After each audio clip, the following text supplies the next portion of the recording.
నాగవంశం కుటుంబ సభ్యుల సంక్షేమానికి ఎల్లవేళలా కృషి చేస్తామని ఆ సంఘం అధ్యక్షుడు అవనాపు విక్రమ్ అన్నారు.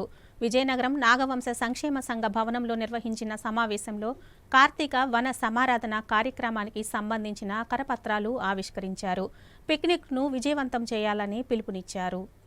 విజయనగరం నాగవంశం సంక్షేమ సంఘం ఆధ్వర్యంలో ఈ నెల 17వ తేదీన కార్తీక వన సమారాధన కార్యక్రమం నిర్వహిస్తున్నామని సంఘ అధ్యక్షులు అవనాపు విక్రమ్ తెలిపారు. మంగళవారం నియోజకవర్గం నాగవంశ సంక్షేమ సంఘ భవనంలో నిర్వహించిన సమావేశంలో పిక్నిక్ కు సంబంధించిన కరపత్రాలను ఆయన విడుదల చేశారు. ఈ సందర్భంగా ఆయన మాట్లాడుతూ సాంప్రదాయబద్ధంగా నిర్వహించే కార్తీక వన సమారాధన కార్యక్రమంలో 10వ తరగతి ఇంటర్మీడియట్లలో ఉత్తమ ప్రతిభ కనబరిచిన నాగవంశానికి చెందిన విద్యార్థులకు ప్రోత్సాహకాలు అందిస్తామన్నారు. అలాగే క్రీడల్లో ఉత్తమ ప్రతిభ కనబర్చి రాష్ట్ర, జాతీయ, అంతర్జాతీయ స్థాయిల్లో రాణించిన నాగవంశ క్రీడాకారులకు ప్రోత్సాహకాలు అందిస్తామన్నారు. వీటితో పాటు కార్తీక వన సమారాధనలో భాగంగా కళ్యాణ వేదిక కార్యక్రమం నిర్వహించడం ద్వారా పెళ్లి కాని నాగవంశ యువతి యువకుల వివరాలు సేకరించి భవిష్యత్తులో వివాహ పరిచయ వేదికను సంఘం నిర్వహిస్తుందని ప్రకటించారు. పిక్నిక్ లో అన్ని వయస్సుల వారిని అలరించే విధంగా కార్యక్రమాలు రూపొందించామని, లక్కీ డిప్ హౌసీ నిర్వహించి వాటిలో విజేతలుగా నిలిచిన వారికి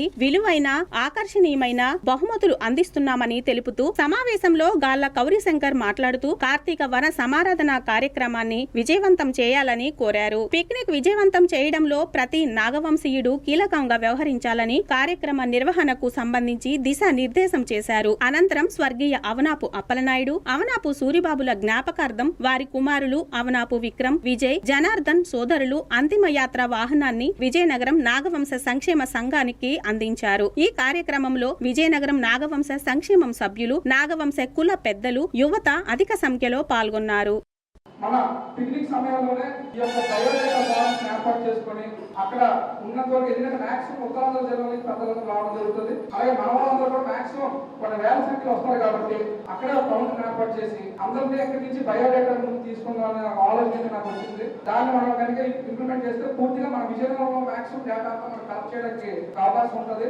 అందుకు దానికి మీరు అందరూ సహకరించాలని ఆ యొక్క కార్యక్రమాన్ని మన రేపు రాబోయే పిక్నిక్ లో పెట్టి మన బయోడేటాని కలెక్ట్ చేసి మన కళ్యాణ వేదిక కార్యక్రమానికి ఒక నాంది పలకాలన్నది రేపు పిక్నిక్ తో మనం ప్రారంభించాలని అందరికీ సభా వేదిక నా యొక్క ఆలోచనని షేర్ చేసుకోవడం జరుగుతుంది. మీరందరూ కూడా దానికి సహకరించి మన యొక్క 4-5 కుర్రోళ్ళు అక్కడ యాప్ పెట్టుకొని అక్కడ మనం డేటాను కలెక్ట్ చేసుకోవాలని డేటాను కలెక్ట్ చేసుకున్నట్లయితే మనకు ఖచ్చితంగా వస్తుంది. అలాగే అక్కడ వచ్చిన దాన్ని బట్టి మనం ఆలోచన చేసి అలాగే మనం వీధికి అలాగే ఇన్విటేషన్ చేస్తున్నాం వాళ్ళే వెళ్ళి ఒకవేళ డేటా కానీ మనకు పూర్తి స్థాయిలో రాకపోతే వాళ్ళే వెళ్ళి ఇంటికి వెళ్ళి మనం ఆ డేటాను కలెక్ట్ చేస్తున్న బాధ్యత కూడా రానున్న రోజులు తీసుకోవాలని దానికి కూడా కార్యాచరణ చేసి మీ అందరితో మళ్ళీ మీ అందరితో షేర్ చేసుకుంటాము. ఆ యొక్క కార్యక్రమాన్ని కూడా మనం చేసినట్లయితే ఖచ్చితంగా అది చాలా ఉపయోగపడుతుంది.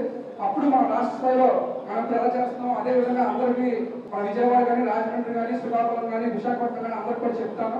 అదే కార్యక్రమం వాళ్ళు కూడా చేస్తారు కాబట్టి మనకి మాక్సిమం డేటా కలెక్ట్ అవుతుంది. అప్పుడు విజయనగరంలో అత్యంత వైభవంగా ఆ కళ్యాణ వేదిక కార్యక్రమాన్ని మనకి నిర్వహించడానికి మంచి అవకాశం ఉంటుందని మీ అందరికీ సమావేశంగా నేను తెలియజేసుకుంటున్నాను. అలాగే వెహికల్ మనకు అంతిమయాత్ర వెహికల్ మన కమ్యూనిటీకి అని అందరూ అనుకుంటున్నారు. అలా కాదు, ఎందుకంటే కష్టం ఎవరికైనా కష్టమే కాబట్టి ఆ సమయంలో మన అందరికీ ఒకేలాగా మనవాడు పైవాడిని కాకుండా అందరికీ మనం ఒకేలాగా ఉండాలి కాబట్టి మనం ఉండాలి కాబట్టి ఈ యొక్క అంతిమయాత్ర వెహికల్ ని మన వ్యవస్థకే కాకుండా మన ప్రాంతంలో ఉన్న ప్రతి ఒక్కరికి కూడా ఈ యొక్క అంతిమయాత్ర వెహికల్ ని ఉపయోగించుకోవడానికి అవకాశం కల్పిద్దామని పెద్దలందరికీ అలాగే ఈ సంవత్సరం నేను తెలియజేస్తున్నాను. ఆదివారం అనేది అందరూ మనం చాలా మంది ఉద్యోగస్తులు ఉన్నారు, వ్యాపారస్తులు ఉన్నారు, అన్ని సెక్టర్స్ ఉన్నారు కాబట్టి ఇది మన బాధ్యతగా తీసుకొని ఆ రోజు వీలైనంత అందరూ సెలవు పెట్టి వీరందరూ గారు ఆదివారం సెలవు పెట్టి మన యొక్క నాగవంశ కుటుంబం యొక్క కార్తీక సమాధానాన్ని మీరు అందరూ దిగ్విజయంగా ముందుకు నడిపించాలని సభా వేదికగా నేను పేరు మీ అందరికీ కోరుకుంటున్నాను.